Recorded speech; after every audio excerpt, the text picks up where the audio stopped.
Good morning. It's Friday, and you have made it through another week, and we are closer to reopening our church and our businesses and our lives and getting back to normal. Being quarantined at home has brought a lot for us to think about, and a lot of our thinking has led us to a lot of anxiety. Anxiety is an interesting kind of experience. It's an interesting thought pattern to be caught in that where you just churn and churn and churn without anything being accomplished. You're worried about your finances, so you stay up all night long worrying about, are you going to have enough money at the end of the month? You worry about how your children are going to turn out. You worry and you worry and you worry. Someone said that worrying is like sitting in a rocking chair. You may be moving, but you're not going anywhere. And at the end of chapter 6 that we'll talk about on this coming Sunday, Jesus talks about the cure for anxiety. And it's not medicine, although there are some situations where medicine helps.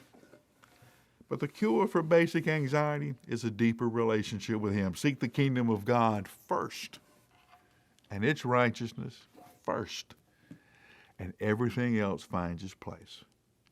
Anxiety is caused for a lot of us when we get those things in our life out of order. Do you remember taking a matching test when you were in school?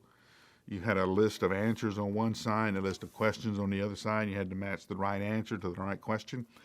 You know, the thing I hated about that test, if you missed one, you missed two. If you missed two, you missed four.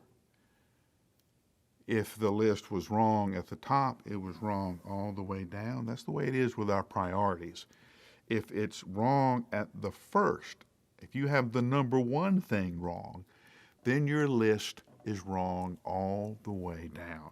Now, a lot of times we will have something else in the number one spots besides God. Sometimes it's career.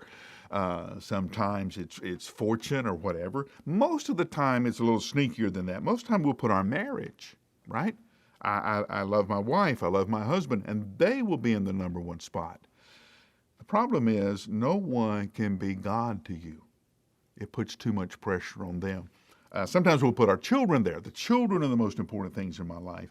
And that sounds good till you realize that's way too much pressure to put on your kids.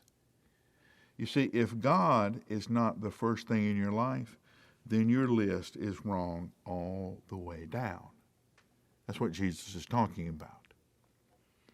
Put the first thing first.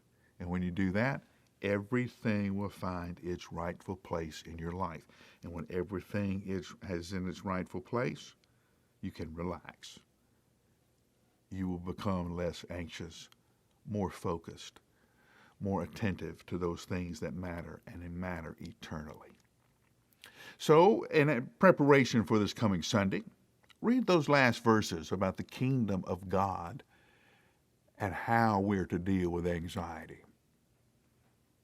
Think about what these verses are teaching us, and we'll talk about it this coming Sunday, and we'll pick up on it next week. Thanks for joining us on this 9 of 9, and I'll see you next week.